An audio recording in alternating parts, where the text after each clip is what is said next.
Hi, my name is Jim Mullany from SciTech Process Solutions. Today is Monday, January 20th, 2020. Today I'm doing a video source inspection on 3 different semi-tool remanufactured spin wrench dryers. This video is uploaded to our YouTube channel and a link sent to our customer. For their privacy, we do not give their name on the video. However, their PO number was 19-0374. These systems are going to be running 6-inch wafers. We have a different wide variation of cassettes and rotors in now for our testing, but they're all balanced. The 6-inch rotors are all balanced between 5 and 10 wafers. The options they have, if I look on the back, is the water recirculation. I see the water recirculation on this system. This is SRD-01128. It's a ST-270, remanufactured in 1 of 2020. I can see the system here on the first double stack. It is SRD-01227. Again, it's an ST-870. We do keep our nameplates on the back of the Richard dryers. This is for warranty and for spare parts. This system is SRD-01226. And I see water recirc, water recirc, water recirc. So all 5 heads have the water recirc. What I'll do is I'll go ahead and start the systems, and then I'll talk about our remanufacturing process. The dry cycle is 300 seconds. That's about, that'd be 5 minutes. So during that 5 minutes, I can talk about how we do our remanufacturing, so I don't have to do that now while we're watching these run. So I'll simply just start each tool.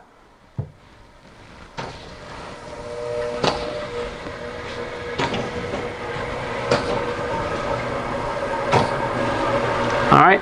As you can see, we're rinsing well there, rinsing there, rinsing there, rinsing there, rinsing here. I have all 5 controllers on the same recipe: 60-second rinse, 90-second dry 1, and 210-second dry 2. On the traditional 328 controller, how you change the RPMs is with these knurl knobs. You just set them and you go up and down. We tend to run about 600 to 800 in the rinse and the dry 2, and about 1800 in dry 1. And I'll talk about that in a second. So as you can see, they're all rinsing nicely. Let me go ahead and talk about why we have dry 1 and dry 2. That's because there was lots of studies done at Semi-Tool that if you can keep your RPMs down, you'll tend to have better particle counts. So the dry 1 is meant to use high RPMs, sling the water off of the wafer, substrate, cassette, and rotor. And then you go into elongated dry 2 that uses the heater blankets, the N2 heater, and again centrifugal force to go and do the drying. Okay, we're just starting to go into the dry cycle. There is a little purge that happens. It's not programmable. It's built in. What that purge does, it blows the water out of the DI nozzles so they don't drip back on you.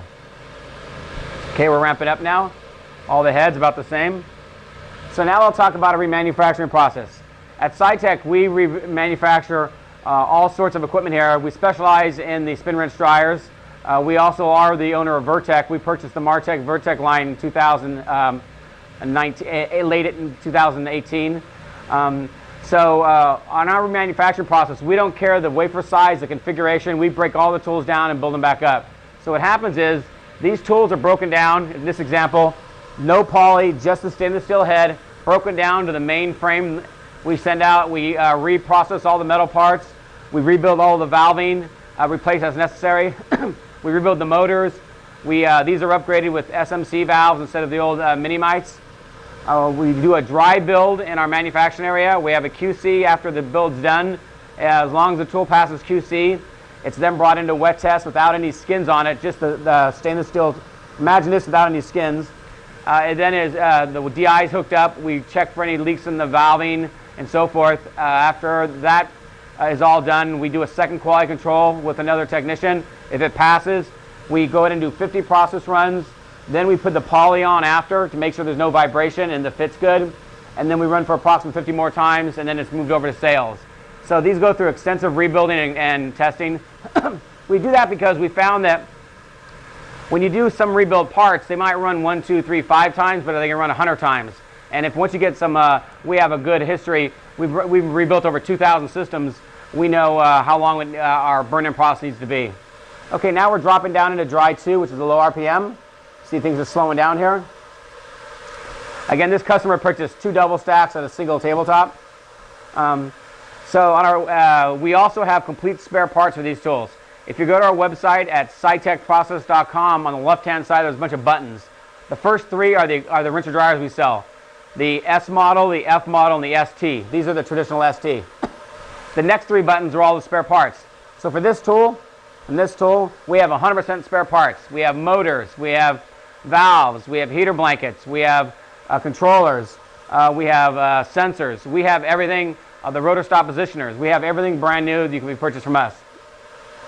If you look down on our website then, the next set, button number 7, is our support on the SST and SAT tools.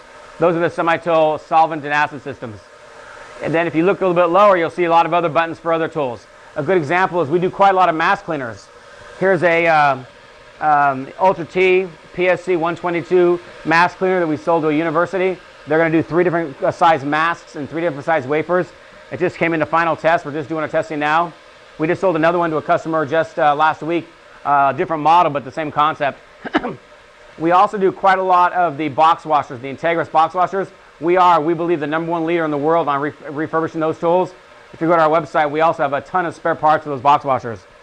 Then by looking at our website, you'll also see we do resistivity, photoresist tracks, we do pump repairs. That would be IDI, Cyborg, Millipore.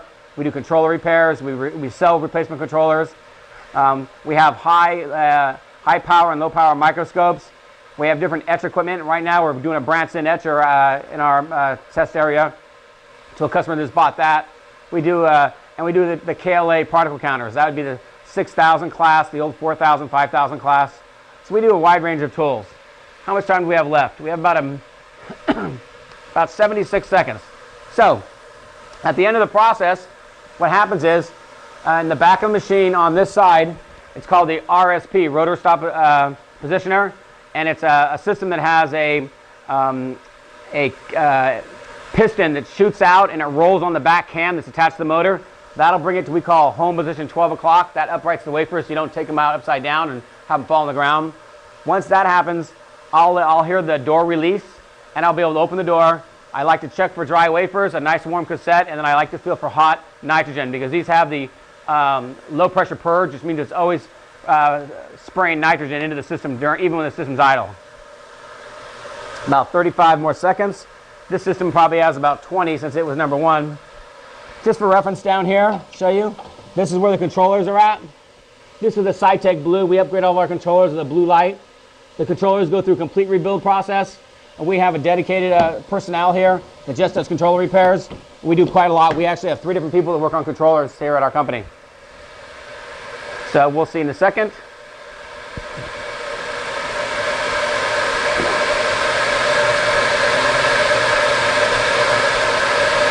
Okay, this one's winding down, winding down. That's a predetermined timeout in the software that we can't adjust. And the reason why some are still spinning, because of the centrifugal force and the wafer load, some spin longer because I have bigger cassettes in there and smaller cassettes. It takes about a minute for the RSP to fire, and then you'll see them upright. You'll notice when these go upright. There we go. There's one. There's one. There's one. There goes one, and probably the last one, I would assume. There we go. All 5. So let's just start off here. First, I feel the hot end too. Right? Nice. Wafers look good. Nice and warm. Check the bottom. I'll check all 5 heads real fast. Nice warm end too. Look good. And we had a pretty fast run, only 300 seconds. If customers want to do, they can dry longer, add another minute on or so. It depends on what kind of turn, but these are nice and dry. Not a problem with it all. The other one. Here's a low profile cassette. Nice. Okay.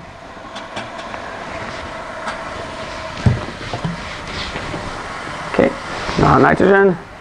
And wafers look good. Okay, so as you can see, or I could see, I checked all the wafers. The purge N2 is nice and warm, nice and hot. The wafers, cassettes are warm, the wafers are dry. You can see these ran flawlessly. We wouldn't be doing the video unless we were ready to go. So these systems now, this video will be uploaded to our website, to our YouTube channel. We'll send a link to our customer. As soon as they approve it, probably tomorrow, we already have the crate here ready to go, and we'll start packaging things up, and we'll get them out. If there's any questions, my name is Jim Mullany at SciTech Process Solutions. Our number is 797-9000. You can call and ask for anyone in our sales organization. Or if you'd like to just email us, you can go at sales@scitechprocess.com. Thank you. Have a great day.